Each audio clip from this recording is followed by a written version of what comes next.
নমস্কার, রাখি কিচেনে আপনাদের সবাইকে স্বাগত জানাই। চলে এসেছি আজকের আরও একটি নতুন রেসিপি নিয়ে, গন্ধরাজ লেবু দিয়ে ইলিশ মাছের কারি। আপনারা তো সবাই মটন কারি, চিকেন কারি, কাতলা কারি, বিভিন্ন রকমের কারি খেয়েছেন। তো আজকে ইলিশ মাছের কারি কিভাবে বানাই আপনারা দেখতে থাকুন। পুরো ভিডিওটা কোথাও স্ক্রিপ্ট না করে পুরোটা দেখবেন। তবে আসুন এই ইলিশ কারি বানাতে কি কি উপকরণগুলো লাগছে আপনাদের দেখিয়ে দিই। সর্বপ্রথম লাগছে ইলিশ মাছ, তারপরে লাগছে সরষের তেল, টমেটো কোচানো, চিনি, পেঁয়াজ কোচানো, কাঁচা লঙ্কা বাটা, আদা বাটা, সর্ষে বাটা, লবণ, তেজপাতা, গরম মশলা, রসুন, কাঁচা লঙ্কা কোচানো, গন্ধরাজ লেবুর পাতা 3খানা নিয়েছি এখানে, আর শেষে লাগছে লঙ্কার গুঁড়ো, কাশ্মীরি লঙ্কার গুঁড়ো। যেহেতু আমি মাছটাকে আগে থেকে নুন হলুদ মাখিয়ে রেখেছিলাম, এবার আমি গ্যাসটা অন করে মাছটা ভেজে নেব। গ্যাসটা অন করে দিলাম। কড়াটা গরম হয়ে উঠেছে, এবার দিয়ে দেব সরষের তেল।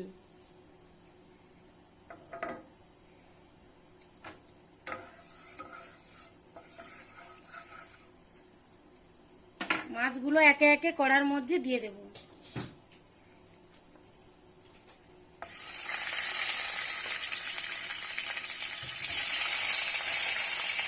এমন ভাবে মাছগুলো ভাজবো যাতে পুরোপুরি একদম কাঁচাও থাকবে না, আবার একদম পুরোপুরি ভাজাও হবে না। মাছগুলো উল্টে নেব। এবার খুব হালকা করে ভাজবো, বেশি কড়া করে একদমই ভাজবো না। বেশি কড়া করে মুরগি না ভাজলে তার টেস্টও চলে যায়।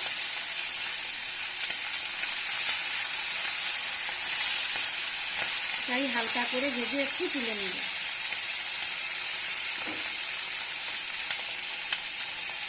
মাছগুলো আমার হয়ে গেছে, এবারে আমি এক এক করে মাছগুলো তুলে নেব।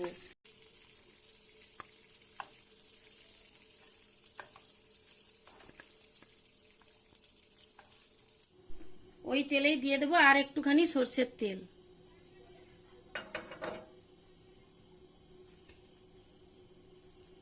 ফোড়নে দিচ্ছি কালো জিরে, এলাচ, লবঙ্গ, দারচিনি,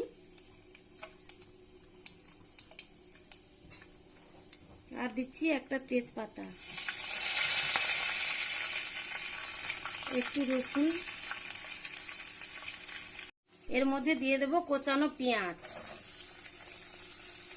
পেঁয়াজটা ভালো করে বাদামি করে ভাজা হয়ে এলে তারপরে অন্যান্য মশলাগুলো দিয়ে দেব। পেঁয়াজটা আমার বাদামি হয়ে এসেছে, এবারে আমি দিয়ে দেবো কাঁচা লঙ্কা বাটা, আদা বাটা, আর কুচিয়ে রাখা টমেটো। এবার মশলাটা আমি ভালো করে কষতে থাকবো। টমেটোটা আমার গলে গেছে, এর মধ্যে দিয়ে দেব লঙ্কার গুঁড়ো।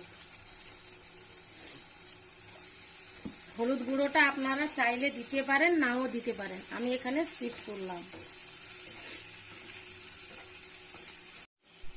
দেখুন বন্ধুরা, মশলা থেকে আমার তেল ছেড়ে দিয়েছে।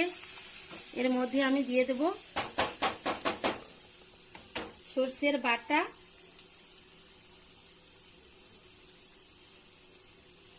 এক চিমটে চিনি। চিনিটা স্বাদের জন্য, কেবলমাত্র স্বাদের ব্যালেন্স করতে পারে চিনি, যে কারণে চিনিটা আমি দিয়েছি। আপনারা চাইলে চিনি দিতে পারেন, নাও দিতে পারেন। আর শেষে দিয়ে দেব একটু লবণ স্বাদ মতো। ভালো করে নেড়ে চেড়ে এবার দিয়ে দেব জল। ভালো করে মশলাটা আমি কষিয়ে নিয়েছি, এর মধ্যে দিয়ে দেব জল। ঢাকা দিয়ে দেব। এবার ভালো করে জলটা ফুটে উঠলে তারপরে একে একে আমি মাছগুলো দেব। আর এবার ফুটে উঠেছে, এবার মাছগুলো একে একে দিয়ে দেব।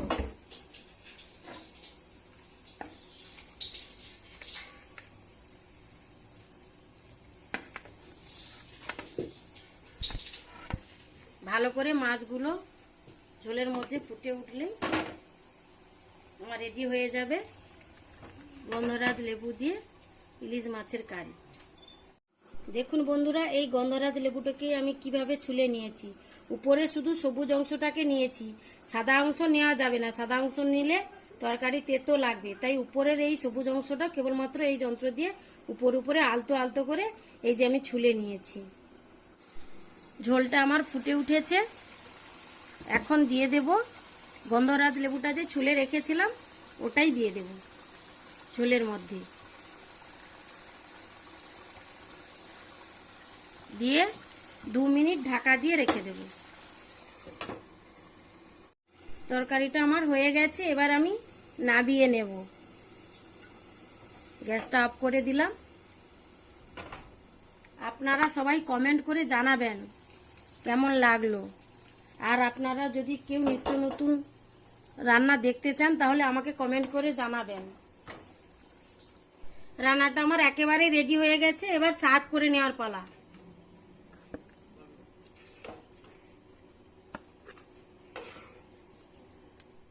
এবারে আমি কাঁচা লঙ্কাটা যে কুচিয়ে রেখেছিলাম ওটা উপর থেকে ছড়িয়ে দেব, আর গন্ধরাজ লেবুর পাতাটা যে কুচিয়ে রেখেছিলাম ওটাকে উপর থেকে আমি ছড়িয়ে দেব।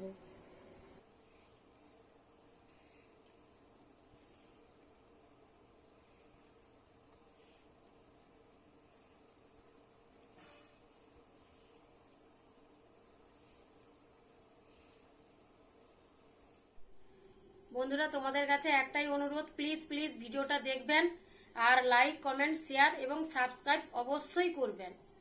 আপনারা সবাই ভালো থাকবেন, সুস্থ থাকবেন। দেখা হচ্ছে পরের ভিডিওতে। আজকের মতো তাহলে টাটা।